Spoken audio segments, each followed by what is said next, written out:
Hello, I'm Luciano Costa. I'm a myeloma physician at University of Alabama at Birmingham. And at ASH 2024, I had the chance to present implications of MRD progression in newly diagnosed multiple myeloma patients treated with quadruple therapy and autologous stem cell transplant. So we know we have uniform definitions of what response is and what progression is. Those definitions are somewhat arbitrary, and they really go back to more than 20 years ago. And in the most recent version of the IMWG response criteria, progression is defined by a certain increase in EMS protein in the blood or in the urine, or increase in plasma cells in the bone marrow. So you have, or patient getting sick from a manifestation of myeloma, for example, with a new bone disease. So you create a situation where people can have a biochemical progression, so an increase in the M spike or the light chains or the M spike in the urine without clinical progression as well. And if you go look back in the past, those patients tend to have a much better progression-free survival and overall survival beyond that point of progression based on biochemical parameter, right? So the different definitions of progression that we have, they have not necessarily aligned all those patients to have a similar prognosis. There is already some heterogeneity. So what can we expect from the PID criteria? So they don't define a uniform population.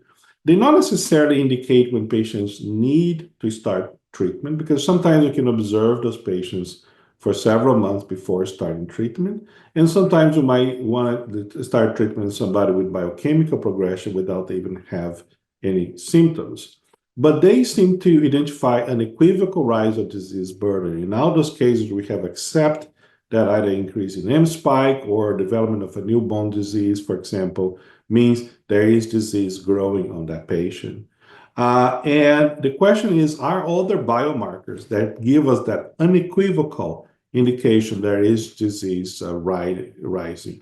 And of course, as therapies get better and patients get deeper and deeper response, we are at a point now where many patients don't have a detectable M spike anymore, don't have an increased light chain, and they become MRD negative.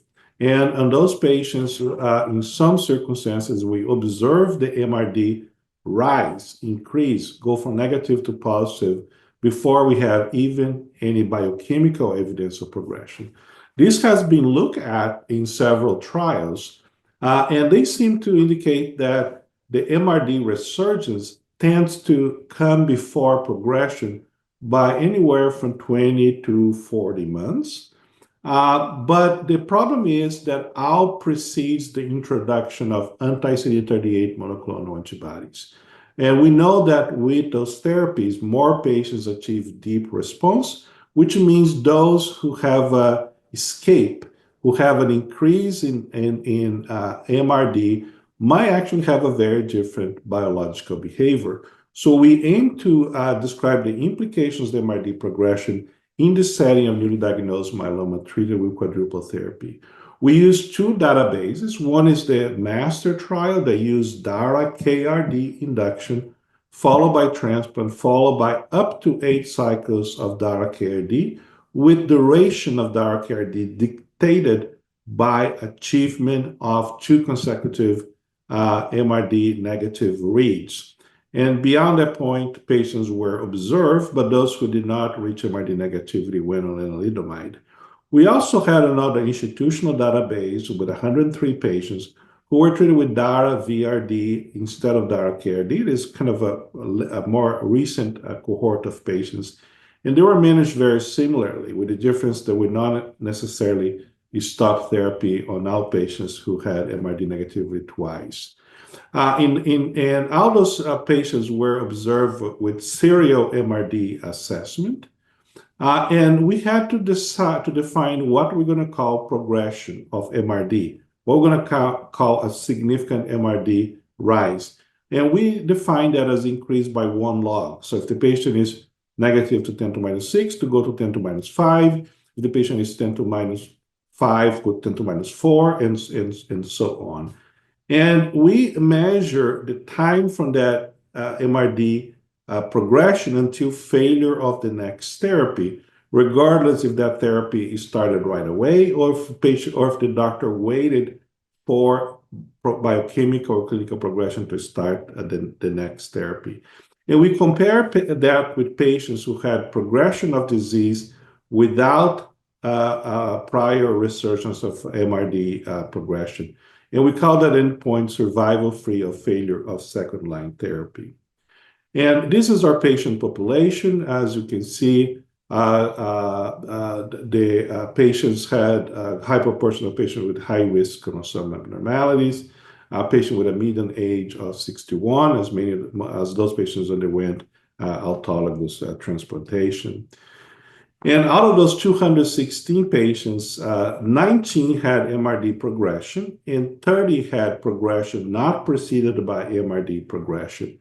And when you look at those two cohorts, that is a sicker or higher risk cohort than those that do not have progression, quite obviously.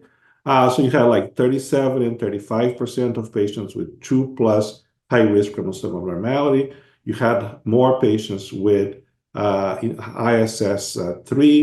But the important thing is the MRD-P and the PD not preceded by MRD-P, they look very similar. They're similarly high-risk patients. And when you look at what we did to those patients upon development of MRD progression, the majority were in observation and went on to receive active therapy with at minimal 2 agents, in the case of lenalidomide and anti-CD38 monoclonal antibodies. And what we see is this is the MRD quantitative trajectory. The last read of MRD had been negative in the majority of those patients.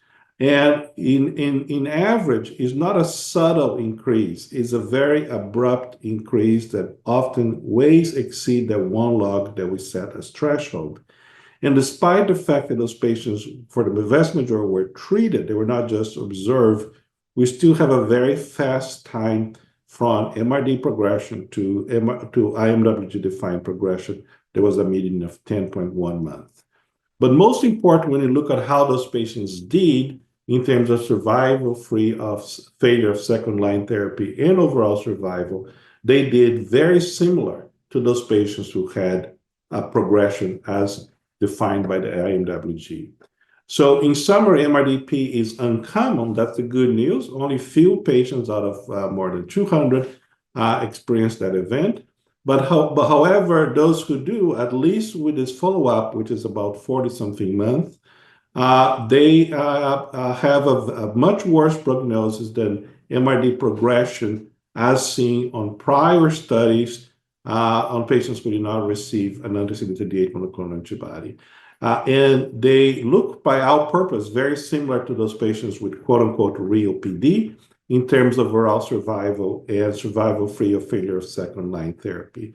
So we believe that in aggregate, our data suggests that this study challenges the paradigm of paraprotein elevation and measurability as a minimal parameter for definition of progression and for the experimental deployment of agents with new mechanisms of action.